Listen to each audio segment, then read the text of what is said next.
కాంగ్రెస్ నేతల phone tapping. Assembly ఎన్నికల సమయంలో బీఆర్ఎస్ అగ్రనేతల పోటీ చేసే స్థానంలో వార్ రూమ్లు ఏర్పాటు. ఎప్పటికప్పుడు గులాబీ లీడర్లకు సమాచారం చేరవేత. ఒక్కొక్కటిగా బయటకు వస్తున్న సస్పెండెడ్ డీఎస్పీ ప్రణీతరావు లీలలు.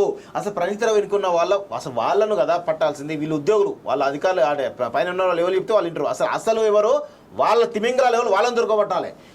ఫోన్ ట్యాపింగ్ కేసులో సంచలన విషయాలు ఒక్కొక్కటి వెలుగుకి వస్తున్నాయి. అసెంబ్లీ ఎన్నికల సమయంలో బీఆర్ఎస్ అగ్రనేతలు పోటీ చేసే సెగ్మెంట్లో సస్పెండెడ్ డీఎస్పీ ప్రణీతరావు వార్ రూమ్లు ఏర్పాటు చేసి ప్రతిపక్ష నేతలు, వారి కుటుంబ సభ్యులు, ప్రధాన అనుచరులతో పాటు బీఆర్ఎస్ నేతల ఫోన్లు సైతం ట్యాపింగ్ చేసినట్లు విశ్వసనీయ వర్గాల సమాచారం. సో ఏమో ట్యాపింగ్లు అంటే ఏదో ఒకటో రెండు ట్యాపింగ్ చేస్తారు. ఎంతమంది అంటే అంతమందిని ట్యాపింగ్ చేస్తూ ఉంటే ఏమంటాడు ఇంకా పోలీసు వ్యవస్థ బాగుంది అది ఇది అనుకుంటూ మాట్లాడుతూ ఉన్నాడు.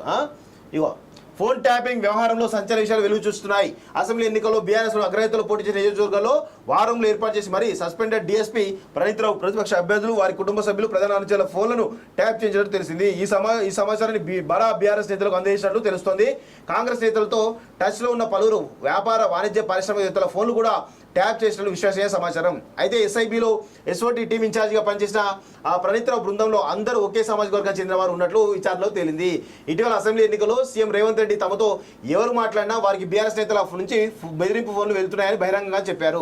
కాంగ్రెస్ అధికారులకు వచ్చాక ట్యాపింగ్ పాల్పడ్డ వారిని వదలబొమ్మని హెచ్చరించారు. ఈ క్రమంలో SIB DSP ప్రణీతరావును DGP Ravi Gupta suspend చేశారు. అనంతరం ఎస్ఐబి అదనపు ఎస్పీ డి రమేష్ ఇచ్చిన ఫిర్యాదు మేరకు పంజాగుట్ట పోలీసులు ప్రణీతరావుతో పాటు మరికొందరిపైన నాన్ బెయిలబుల్ కేసులు పెట్టారు. ప్రస్తుతం ఓ ప్రత్యేక విచారణ బృందం ప్రణీతరావును రహస్య ప్రదేశంలో విచారిస్తున్నట్టు తెలిసింది.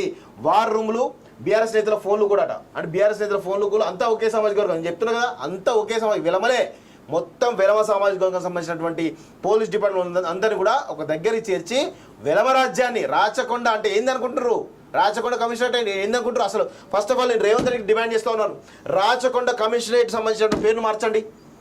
అది వెలమ రాజ్యానికి ప్రతీక. వాస్తవంగా రాచకొండ కమిషనరేట్ పేరును మార్చాల్సిందే. బరాబర్ చెప్తా ఉన్నాను నేను.